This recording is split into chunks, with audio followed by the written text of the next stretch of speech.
You are now listening to PODCORN, episode 16, for July 17th, 2013.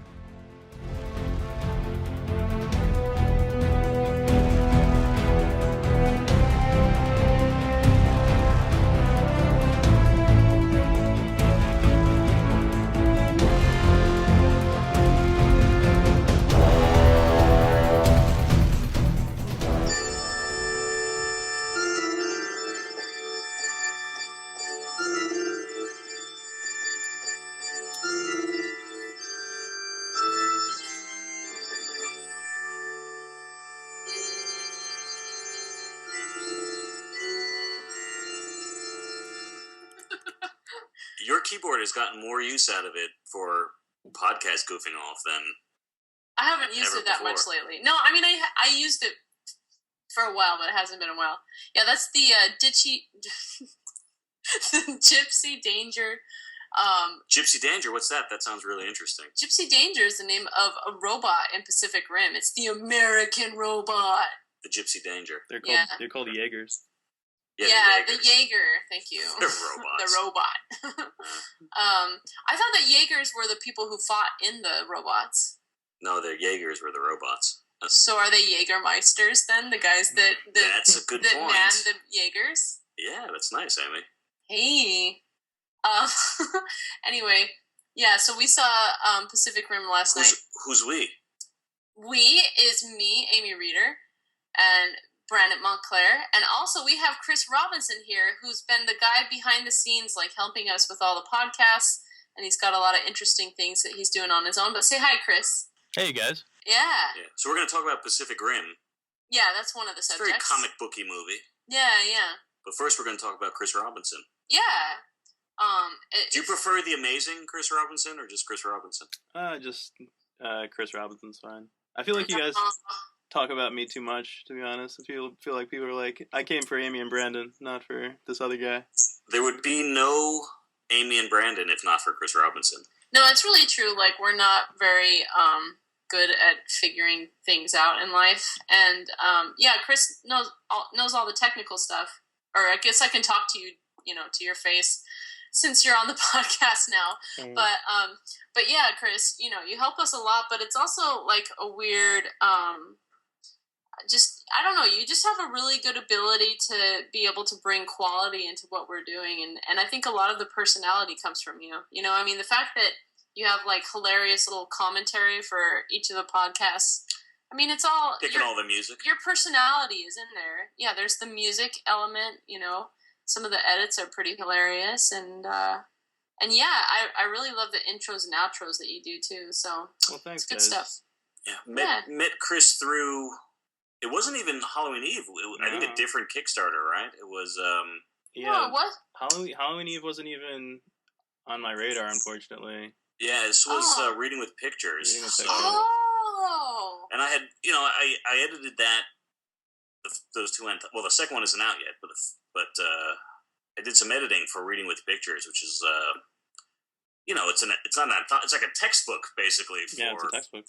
Yeah, using comics and kids and I said, I'll do some portfolio reviews for backers, and Chris wanted to, rather than being like script or art review, he wanted to say, let's talk about some editing. So that's how Chris and I first met.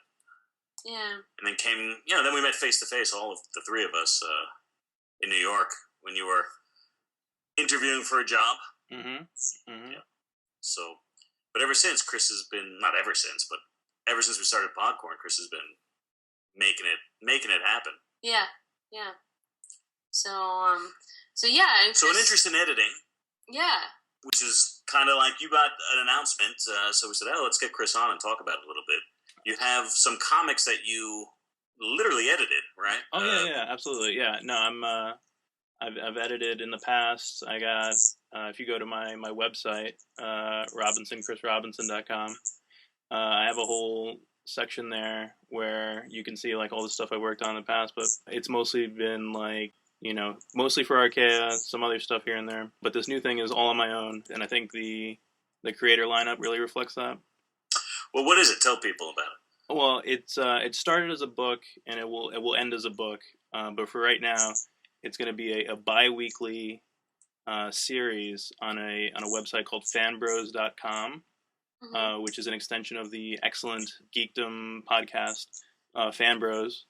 Right, FANBROS. Correct. Yep, Fanbros. Yeah, and they're part of the Loudspeakers network of podcasts, which is an excellent network if you're into urban music and pop culture and things of that nature. Right, so you're going to find a digital home for some of these stories you've been collecting from good talent, interesting talent. Yeah, absolutely. Yeah, some of the people you're working with. We have Dallas Penn wrote a story. He also does a couple of the podcasts on the network, and his story is drawn by Ian Herring, who I worked with on Tale of Sand as a colorist, but here he's illustrating and coloring, so he's getting to do something that he loves to do, but he doesn't really get a chance to do a lot. Nice. And it's pretty amazing stuff. Derek Friedoffs and Ken Elliott Jones, they just did a Legends of the Dark Knight digital short. Russ Wooten, who letters all the Skybound stuff, he wrote Andrew and lettered his own story. Nice. Does he letter Walking Dead? He does letter Walking Dead. He letters Invincible. He lettered Joe Casey's Sex. Joe Casey writes that, right? Yeah. And he's lettering a bunch of the new Remender books. Black Science is one. I forget the name of the other one, but I'm looking forward to those too. It's a ton of guys that have done stuff. Declan Shalvey. How do you pronounce his name? Declan. Declan? Or is it Declan? Declan Shalvey. Okay. What's his last name? Shalvey. Yeah, see? I knew it was Declan. I met him in, like, I don't know, every time they said his name, it went in one ear and out the other, so I could try and figure it out. I like his stuff a lot. He's did some Marvel stuff. It was good, Mm-hmm. Yeah, he's a really talented guy, and he's climbing up and getting more and more. Like, pretty soon, he's probably won't answer my emails anymore. So how does Chris Robinson get all these cool people to do stuff? Because, that takes a lot of... It's not even just it's not even an issue of, moxie where you're going to say, I'm going to actually do it. But to not only have the idea, but to execute and make it work. Mm-hmm. What's the secret formula? You want me to give up the secret sauce? Yeah. Yeah? Okay. I think it has to do with having your ear to the ground, and sort of like paying attention to what these people are interested in doing. Because, I follow all these people on Facebook and Twitter and, their Tumblrs, whatever. You can hear what people want to do, Yeah. And it may just be an off comment and a reply to somebody like, I'd love to have done that when I get time, something like that. And giving them that, I don't want to say spotlight, but giving them the chance to do it, because there's one thing to do something on your own time. You may not feel like that's worth it, but as a group, you feel like you're contributing to something that's sort of worth your time. Because for everyone involved, they had to take time away from what they should have been, what they really are known for. Well, Amy can tell you doing what's important, and you're working on Rocket Girl now, so it is your job, but you're not doing Supergirl for a reason, because and the reason is you want to do your own thing, Yeah, everybody wants to do that, as much as we're kind of living our dream, just being able to do any title, we're all really thirsting to do that thing we always wanted to do, so it's pretty smart, yeah. Mm-hmm. And I think it's not just a matter of listening and finding the opportunities, and, correct me if I'm wrong, Chris, I don't want to speak for you, but just in my own experience, I think creators want to work with people who get it. You know what I mean? So Chris is you've edited some for Archaea. You were an intern at, was it Marvel or Valiant? Both sort of. I mean, I was an intern at Marvel, definitely getting school credit and all that. And then for Valiant, I was sort of a weird consultant, not quite an intern, but definitely not on staff or anything. Mm-hmm. Right. And was that from your connection at Marvel? Was it with Warren Simons and? No, Warren Simons didn't even remember me when I showed up at Valiant. No, Archaea has had a really good relationship with them. I'm not sure what how things are now, but that's where that came from. And honestly, I wouldn't have been in the building really without Jason Cathari, who's their vice chairman, Right. Who's not really involved day to day anymore, unfortunately. But he's a really smart guy, and me and him really clicked. So I owe being in that building for as long as I was to him. Yeah, people who want to break in as an editor, meaning, doing what you're doing on these Fan Bros short stories. Is there a title for the series? Yeah, the series is titled Fearless Future, and then when it comes out as a book, it'll probably be under that banner. Right, so Fearless Future. Mm-hmm. So you have to keep your contacts with talent, with editors, but it goes beyond that. It goes just, maybe, you always have to network with people, whether they're the CEO of Valiant, who'll give you, their ear for a little bit, or the guy who works in production, or the gal who works in marketing. You really an editor needs to do a little bit of everything, and has to be good at networking, and has to be a good listener. You know what I mean? And it's your kind of, Chris is mastering all that stuff, which is great. Yeah, no, Chris, you're really good at I don't know, like just being able to do things well. You know what I mean? Like you have a good judgment and you know how to interact with people. It's a lot of stuff that sometimes creators don't have. You know what I mean? Like, sure, because we're a little more dysfunctional. So yeah, it's nice. I feel like good things are going to happen to you. So thank you. Yeah. But few better than PODCORN. Oh. This is the mountaintop, guys. This is it.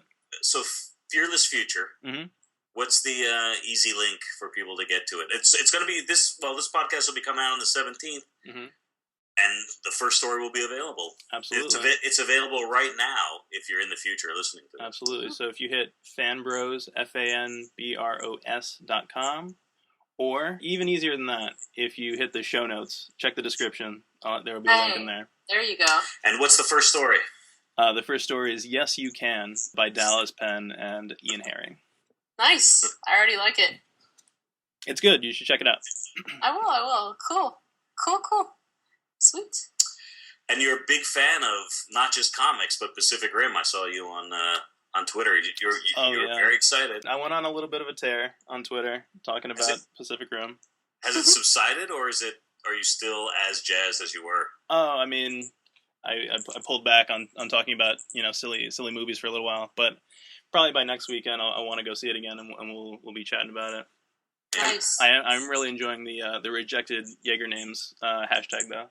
Oh yeah, I haven't what is along. this? It's fake Jaeger names. Because Gypsy Danger is the most ridiculous name I've ever heard. I don't even think you're supposed to use the word gypsy anymore. It's not spelled with a Y. It's spelled Gipsy. So I don't know. Does that make it okay? I think it might make it okay, maybe. Or at least that's probably why they use the I. But Matt Fraction came up with a pretty hilarious string of fake Jaeger names. Nice. I gotta look that up. What's Chris Robinson's best stab at a fake Jaeger name? I thought Dash Rendar might have been on the cutting room floor. I remember the action figure for Dash Rendar. Oh yeah, Dash Rendar is pretty wild. He's pretty 90s now. If you look at him again, he almost looks like a Dread a little bit, or a Judge rather. Yeah. That's true. It's funny that Amy and I were just talking about, because not to incessantly plug Rocket Girl, but doing stuff in the 80s, and can you really do a 90s period piece, or is it too close? I mean, you could, but then all it can be is a period piece, right? There's not enough, you would have to be too conscientious. But like I said, yeah, very 90s. I guess you could listen to a lot of Pearl Jam and wear flannel, and it would be 90s. Wear flannel. They play on that a little bit on Portlandia, but yeah. Yeah, but that's Portland today. Yeah. Anyway. I actually think we're on the cusp of 90s nostalgia. And I actually just suggested to somebody I'm editing a project for that we should just set it in the 90s to hit that wave as it starts. Yeah, be on top of it. Well, it certainly has to be coming, right? So it's hard really for me to identify it as easily, but we were just saying like 90s you can, but what the hell's the difference between 2013 and 2003? You really do need some time to have perspective on that. Yeah. Or one would hope. Or maybe it's just becoming more melded together. Who knows? Because I don't know. The 80s were distinct. Like, even in the 90s, everybody knew what the 80s were like. Yeah, you think? Yeah, I do. But you know what's distinct? What's that? Pacific Rim. Yeah, Pacific Rim was, like, really good. I mean, I don't know. I don't normally like action. You know, I get kind of bored. How many thumbs up would you give it? Oh, well, I only have 2, right? So, can I have any number of thumbs, or what's the rule? On a scale of 1 to 10 thumbs, how many thumbs would you give it? If you had 10 thumbs. If I had 10 thumbs, I would give it 8 thumbs. See, it would have been funny if you used some number with a half in it, too, because then... 8.5 thumbs. 8.5 thumbs. I'm going to give it 3 thumbs up, just like Crimson Typhoon, the 3-armed Jaeger. Nice. Crimson Typhoon. What was the Russian Jaeger? That was the best looking one, too. I was sad that we didn't get to see too That's much what China Clugston liked it. Yeah, I like the design a lot. And it had its own theme song that started playing before it came up, and then it sounded very Russian, and then it got, like, acid thrown on its face, and they all died. And then came America. I don't know. That got a little old, but that's okay. But Chris was a big fan. Amy was a big fan. Mm-hmm. I mean, I liked it. It was. I mean, I'm not saying it's. It wasn't. It's certainly not a perfect movie. Nobody's saying it is, but I don't know, man. It got annoying at some points of it. Also, I was. I liked it, but some goofy stuff going on too. Well, Brandon was really bothered by the main character's lips. Yeah, why did he have bright bubblegum pink lipstick? I did not notice that at all. I told it to Amy, and then she got mad at me for the rest of the movie because she said she couldn't enjoy the rest of the movie because of his lips. Yeah. So the dude had. Not only was it like bright pink, but it was like it was different scenes. So the makeup artist kept putting it on, and it was almost like, what's that? Like, you know how like a girl just puts it on the top and the bottom. I don't know if that's called anything, like puckered up. You know what I mean? Like, so it was not like at the edge of his mouth. It wasn't like his lips were fully pink. It was literally painted like a girl would apply lipstick in 1940. You know what it is? Like he just got done making out with Hello Kitty. And I can't believe no one else noticed it because it was so apparent. Has anyone you've talked to about it noticed it? Well, just Amy. That's the only person. No, there's no way anybody noticed it. But you're going to see it again, and I'm not. I don't even see people making fun of that online. Like, and people online notice everything. You heard it here first. I'm going to start. Brandon's a trendsetter. Yeah, I'm the trendsetter. When they start doing like on Saturday Night Live, where somebody gets out of a Jaeger and has those big wax lips. Then you're going to say, hey, Brandon was the first one to notice that. Whatever. But yeah, no, I thought it was really, I found myself getting very excited about the violence, which normally I don't like fight scenes. The violence wasn't violent, it was more action. Not the violence, right? Well, it's violent. It's always violence, even if it's you're killing a giant monster. Yeah. But, I don't know, there's something... I never really got into, are they just called kaiju? Because I say, Godzilla dudes. Right. But yeah, I never really, everybody loves those, and it was suddenly watching this made me understand what is going on in everybody's imagination when they see that stuff. I finally understood. Because, at the very beginning, the dude's using his pokey head to, ram completely through the robot, I mean, that's... pretty good action, you know what I mean? That's pretty cool. So. Yeah, the kaiju seemed really overpowered. It seemed like they could cut through the Jaegers really easily. At any point, they were able to pierce them, all the way through. I thought that was very surprising. Yeah, I guess I didn't really. To be honest, I guess I don't really think too far as to whether something could actually work. well, that's the thing about it too, and I don't mean to be one of those people. And this, I'm sure some people have talked about. I mean, the physics of it is all wrong. It's one thing. It's it's giant monsters and they're from another dimension, and these are robots and anything else. But it's almost like, why bring up how tall they are and how much they weigh, and not and talk This is a nuclear bomb and that is a nuclear reactor, but the reactor blows up like it's an H bomb when they have the core meltdown. It's like why even include. It's funny because it's almost like a comic book in the sense of, hey, wouldn't it be cool if a nuclear reactor blew up like it was a nuclear bomb? You know what I mean? Mm. And the electromagnetic pulse stuff didn't work. They said, hey, everything's a clone of each other, and that didn't make any sense because they weren't identical. You know what I mean? Mm-hmm. So it was like they're dropping. It's almost like name dropping, but they're name dropping science terms, and none of it made sense. But why does it have to make sense? So. Yeah. What did you think? What's your overall reaction to Pacific Rim, Chris?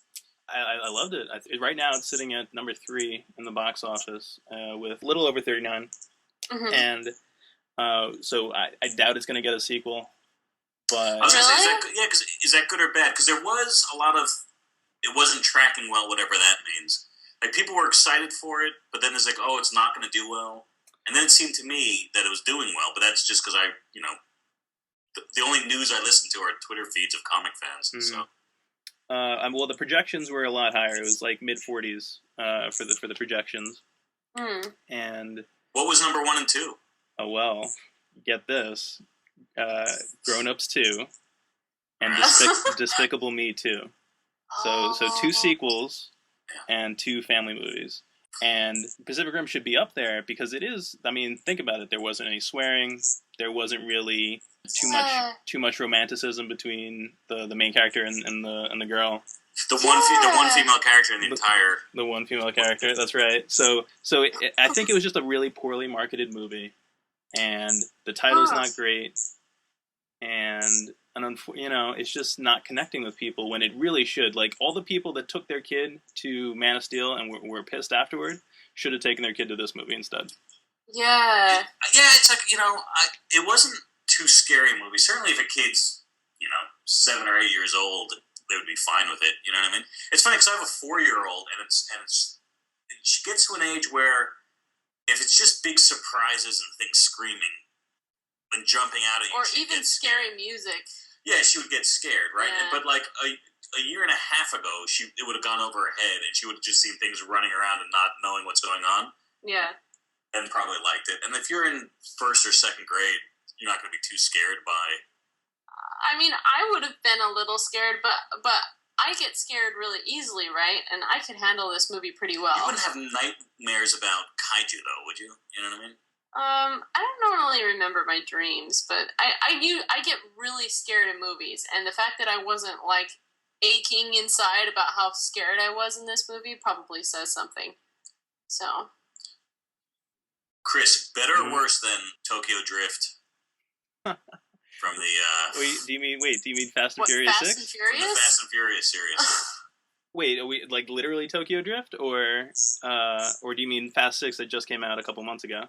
No, I mean Tokyo Drift, which was the best of the franchise. I've actually never seen Tokyo Drift. What? Because, I mean, technically I'm fine, because it still hasn't really happened yet. That's right. Now you have to see it. Now I have to see it, and I can chronologically see it properly, the way it was meant to be seen. But I do think it was a better movie than Man of Steel. Man of Steel was terrible. Yeah. But terrible in the sense of boring. Yeah, be careful what you say, Brandon. Well, I don't like to say negative things, but it's just boring. You know what I mean? I don't care that he killed anybody at the end. I just just like I said, it was as bad as the carnage was. The end of Man of Steel was just too long. It was like 15 minutes too long. And it wasn't a fight. Like, it was just a bad fight. It was like there was no escalation. Like, this movie had great escalation in the fights where they would fight hand to hand for a little while. Then the thing would spur up wings. That was amazing. And then I thought it was almost anticlimactic to see the ending, because the ending was not as dynamic as the fight in the city. With the one that's, like I said, fanned its wings out at the end as a surprise. But what are you going to do? And then the ending was spoiler alert, right? The ending of Pacific Rim it's one of the worst endings ever, not because it's like you could tell it was the tacked on, changed ending. And I mean the very ending, right? Where it comes out of the baby. No. Where he ejects and he lives also, right? Oh, okay. Where Hot Lips ejects himself.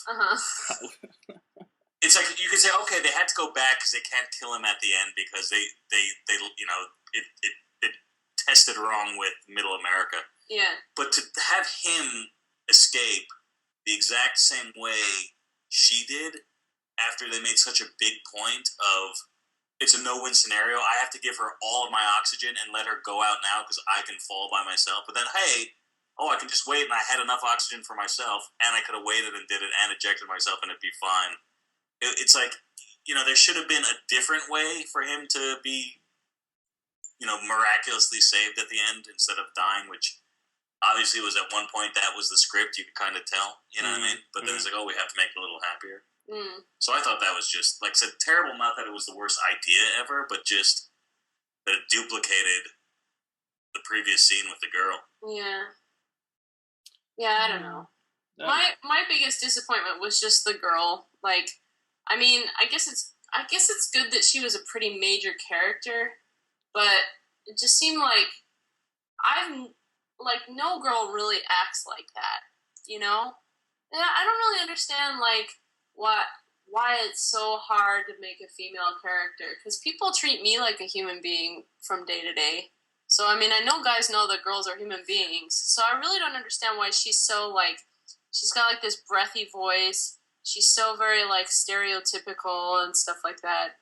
Like, she's kind of like this bad, like, in my opinion, kind of like this Asian stereotype that people don't want to have, you know what I mean? So I definitely know what you're saying, and I almost don't want to disagree, but I honestly didn't feel that way. Okay. Not that I thought she was, great, but none of them were. They were all cartoon characters. No, all of the other ones I felt were more like distinct and had like cool quirks, and like there were so many interesting characters in it that you could instantly recognize that were really cool. And I didn't feel like I had that much with the girl.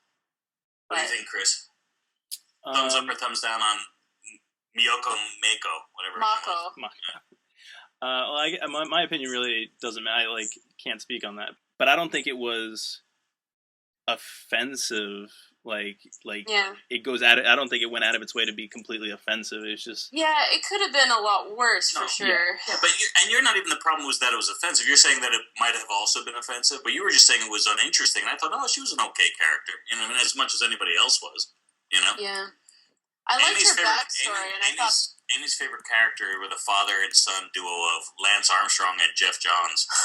I don't know how they got in that the Australians. But, oh my gosh! So the younger Australian guy looks exactly like Jeff Johns.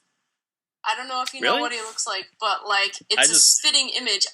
Brandon said it, and I was like, "Wait, is that Jeff Johns?" And I was super confused. I'm sure Jeff Johns would like to hear that. Yeah, we'll have to ask him why he's in Pacific Rim. We'll have to tag him when we're blurbing this podcast. Yeah.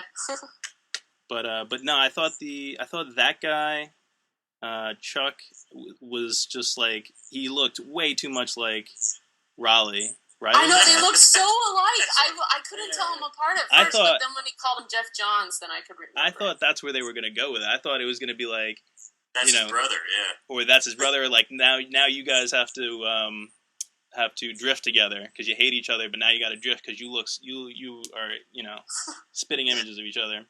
Yeah, but they didn't go that way because you don't you see his brother that gets killed early on, but you're not maybe he's gone for a little bit, and then you have the guy that looks exactly like him. And it's like it's an added layer. But wait, is that his brother? Is he not?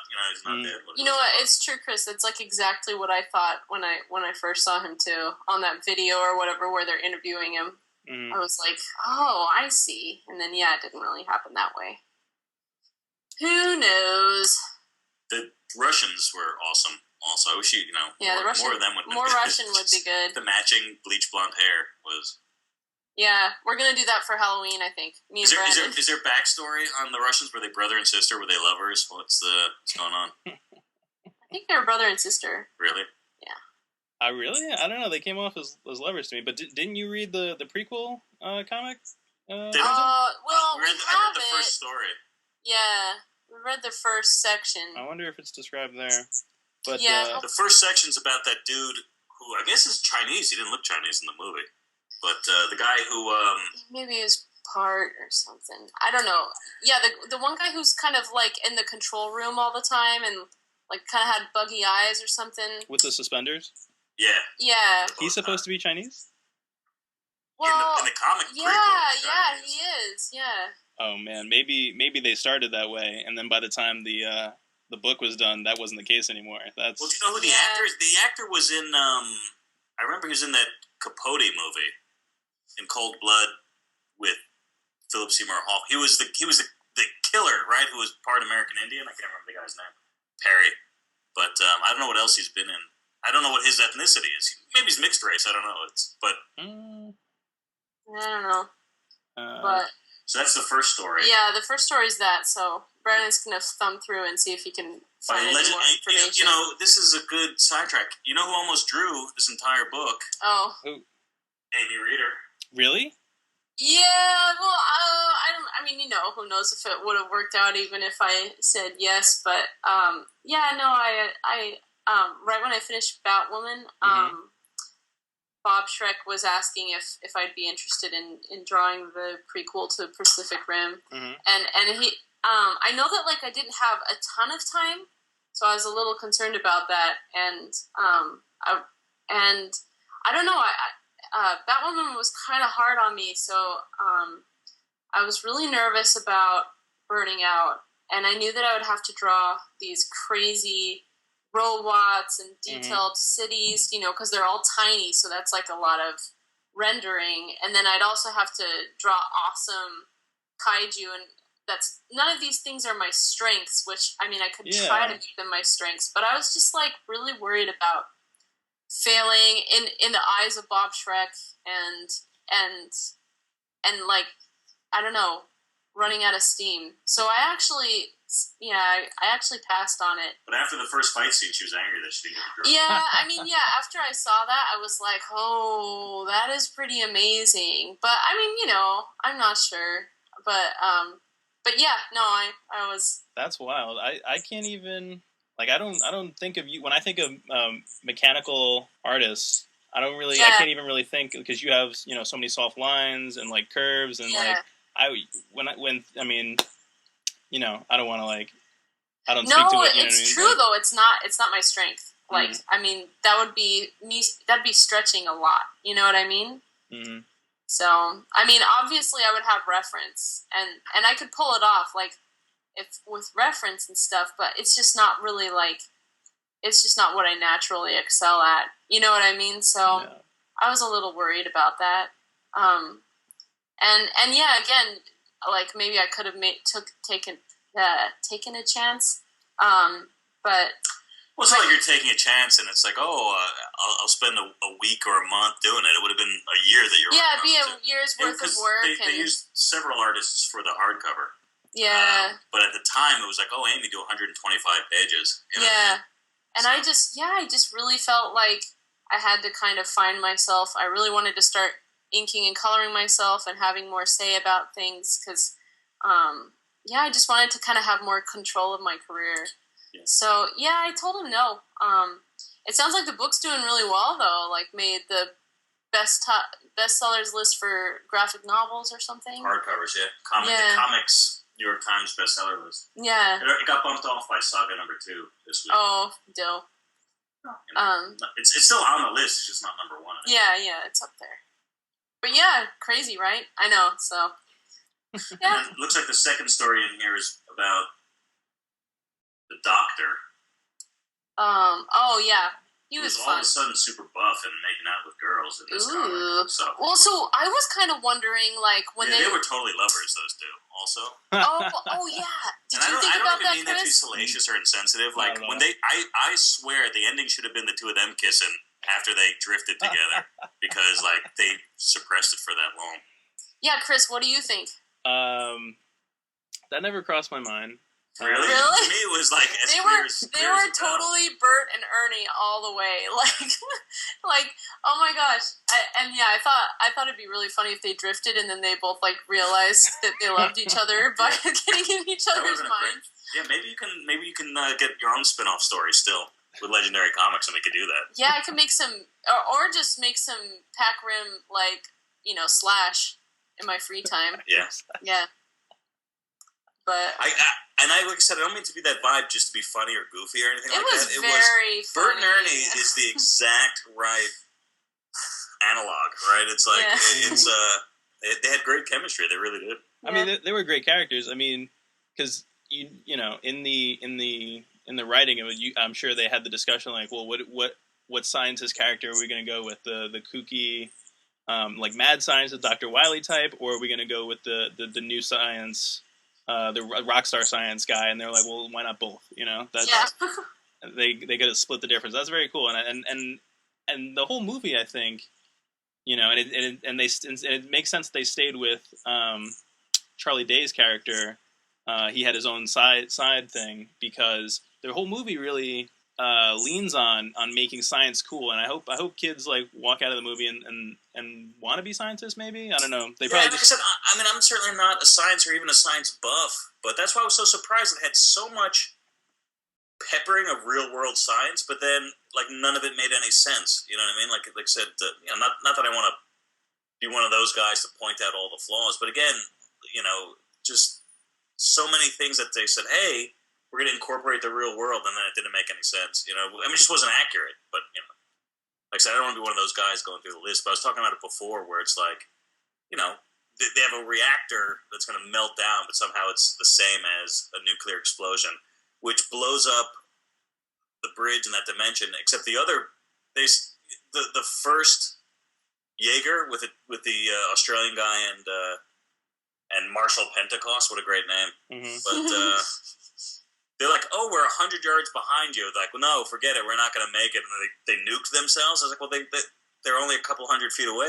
The other, like, why didn't they get blown up? I don't understand, you know? Mm-hmm. So, and like I said, and you know, a lot of different things like that. And that, you know, the physics of, they go out of their way to say how much these things weigh, but they can't weigh that much and be that big. You know, they have to be, you know, millions of pounds above what they are. But you know, it was. I mean, I guess it was a little weird that helicopters were lifting the. Yeah, how exactly? I mean, if it's a 300-foot tall robot, it's got to weigh a quarter to a half a billion pounds. You know what I mean? Mm-hmm. Oh, look, there's three helicopters flying, dropping it down. So, what are these super helicopters? They should just rope up the kaiju and throw them into a volcano or something. You know what I mean?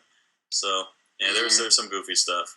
Amy liked and it was a cool conceptual scene when it vaporized all the water around them, and then the fish were flopping. Well, because like at first I was like, oh, they totally messed up these special effects because it doesn't seem like he's in water anymore. Yeah. But then I saw the fish flopping and realized that was the point. Yeah, there wasn't water, and then all the water above them came crashing back. Yeah, it had a lot of style. They had no shortage of that, and fun stuff, and like not as much style as Fast and Furious 4 Tokyo Drift, or is it 3 Tokyo Drift? Oh, yeah, it's 3.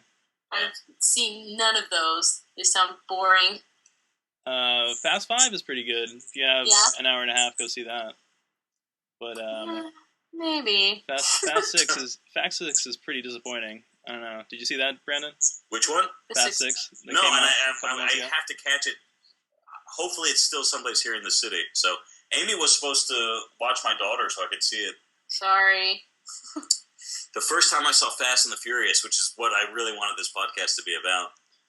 I was living in New Haven, and my wife, we didn't have air conditioning, and it was so hot one night. Like, oh man, I'm dying. Let's just go to the movies, and we saw Fast and Furious, and it's not a bad movie. Like, oh, you know, maybe if you have any expectations, it's horrible, but it's like, oh, so we've watched them ever since, but not Fast 6 or Fast 5 or whatever this one is. We'll see what we can do. If I was a real fan, I would know which number they all are, but yeah, I don't. Yeah, it goes to show. This is 6. Correct. Fast and Furious 6. Yeah, I didn't like 5. You liked 5? Yeah, I mean it reset. I mean it's a different movie. Since it makes sense if you liked the first couple, then you would hate 5 because it's throwing out everything that came before. But and it's certainly better than 4, which was a huge disappointment. But when they changed it up with Tokyo Drift, it was amazing. So it's you'll know exactly what I'm talking about when you see it now, because it's like, you know, it's very colorful. It's very much a comic book movie, you know? Mm-hmm. Hey, Brandon. Yeah. While we're talking about things that could have been that didn't happen, like Pacific Rim. Yeah. Because it reminded me because of this Tokyo Drift thing. Do you think you could tell people what your Monsters, Inc. story was going to be? Because you were going to do a Monsters, Inc. story, but it never worked out. That's true. It was like my favorite of your stories. When, yeah, I know. But, yeah, because it ties into Kaiju. Rim, yeah. Well, actually, what am I going to do? Give the plot? It's going to be boring. But when Boom Studios had... Was it Boom? Yeah, Boom had the license for all that stuff. And they're doing Toy Story and Monsters, Inc. and everything else. I had a story that they were trying to get. But basically it was a guy, an actor from, these kaiju movies who's kind of, it was a dying genre, right? So it's, the guy inside the Godzilla costume, in his costume, basically gets transported, into Monsters, Inc. world. And, Not bad. It was brilliant. It was more brilliant than that. Yeah, no, there's more to it, right? There's tons more to it. What am I going to do? Go through the whole story? It's funny. You can't just sum it up? That's it. I summed it up already. No, it was seriously good. It was something about, because monsters were, such celebrities. Well, yeah, because the movie they had to be scared and everything else to power their city. Mm-hmm. But this, they got so excited by it. It was because, he was so theatrical about it. So he became a star again in Monster World, and they'd follow his exploits of him destroying cities and whatnot, thinking it was real, So he'd be a hero to them, basically, and get people behind it. And there was a few twists and turns, but alas, not meant to be. Yeah, I liked it. An artist named Morgan Luthi did a couple of sketches for these kaiju, so... He would have been good. Yeah. Oh, well. And never happened. Well, that's why you got to talk about it. I'll repurpose it. Yeah, do it. Yeah. Yeah. You want to do the art? Yeah. Not too bad. Morgan Luthi's doing it. Well, he'll do a better job anyway. Mm. He should have done Pacific Rim, the prequel. Yeah. Some nice art in the prequel. Yeah. Anyway. So, yeah. Pacific Rim was good, right? 8.5 thumbs up. 8.5. How many thumbs up do you give it, Brandon? I give it... How many did you give it? I gave it 8.5. Chris gave it 3 of the... 0. Whoa! What? Now you're just being cross. You're just saying that just to be opposite. I give it 3 thumbs down. I actually liked it. I thought it was fun. But it wasn't, there's so many plot holes in it and so many ridiculous things. Thomas Tull Street and Fong Avenue. Yeah, they had this very... I love how it was, limping at the end. Barely, is it going to make it to the edge of the trench carrying the dead carcass? Because it's its leg was blown off and it was kind of pulling itself along on the sword. And then it gets attacked head on, so it just hits its jets and goes into the hole. It's why didn't it have its jets on before? You know what I mean? Why did it have to walk and limp on a bum leg? So I don't remember this. Yeah, there's some crazy scenes in that. Who knows? Okay, so yeah, should we talk about San Diego? Because it's coming up. We should. It's coming up because Ever been to San Diego, Chris? Yeah, many times, a couple times, yeah. Yeah. But you're not going this year? No, not going this year. What are your favorite San Diego memories? I don't think I could talk about them on a podcast. Oh, there you go. Whoa! I remember, like I said, a lot of people in comics, I do remember that things were looking up, and I was like, I had just gotten some work at Tokyo Pop. I was talking to some people at other places, and it's it's all coming together. Late night, walking back to the hotel from some bar, and I'm not even a drinker, but just hanging out with people. And, yeah, exactly. Saying, comics, it's I'm in, you know what I mean, for real, and kind of that realization. Yeah. It's cool stuff. Amy hates Comic-Cons, though. What?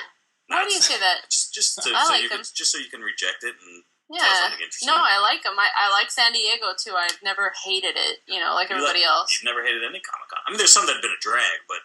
I think I've hated a couple, but you love it's meeting rare. fans. You love talking to people. Yeah, usually I like them. Okay, come on. I'm surprised that more people don't just admit that it really feels good to just be sitting there at a table and having people just come up and give you compliments. That's unbelievable. Nobody gets to experience that. You know what I mean? It really feels good going through boxes of trade paperbacks that are half off too. I guess, but no, I mean, it's great. I love conventions. I come back home and I feel good about myself, you know what I mean? But we got a couple things lined up. We have a lot we're doing. Even though I don't have a table. I don't want to make any promises, but we're going to try to shoot a lot of stuff out of San Diego. So follow our Twitter feeds for sure. Yeah, we're going to try and podcast on, what's that called when they... on location? On plain air, as they say in painting. We're going to podcast on site. What were you going to say, Chris? On location, I think. Oh, there we go. Yeah. We're going to try and do that, so... But it'll be shorter stuff, so I don't know if it's going to be run through PodCorn or not, so people should check us out for sure. And this is our usual blurbs at the end of these things on Twitter, which is, at Chris Robinson, at Amy Reeder, and at B. Montclair. Yes. And also Amy on Tumblr, and I'm on Tumblr too. B. Montclair on Tumblr, and you're... Yeah. Are you Amy Reeder? AmyReeder.tumblr.com. And you should definitely check out my Tumblr if you're going to San Diego, because you'll find out what our schedules are and stuff. Yeah, and the big news is we're both on a panel, I think it's noon on Friday. Yes, it's the Image Sci-Fi panel. It's called Jetpacks and Rockets and Laser Guns. And Dystopias or something. Amy's on the What's Next panel, the Big Image panel. Yeah, it's nuts. Friday or Saturday? Saturday. On Saturday. Saturday at 4:30. And we have signings Thursday, Friday, and Saturday at the Image booth. Indeed. And the big news is, get people excited, is if you, while supplies last, if you catch us, we're giving away free, very nice prints of Rocket Girl. Yeah. 11 by 17. Yes.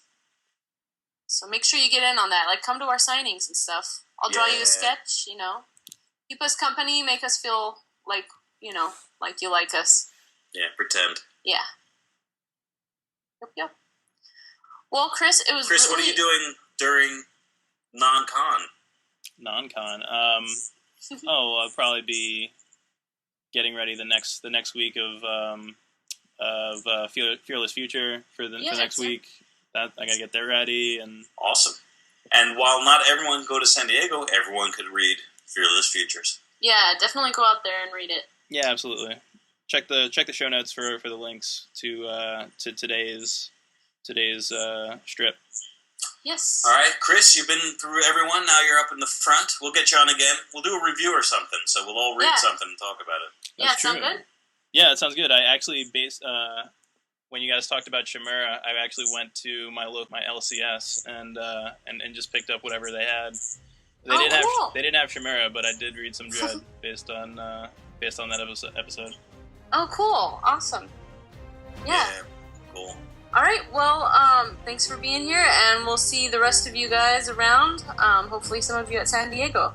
Stay tuned. Yeah. Take care.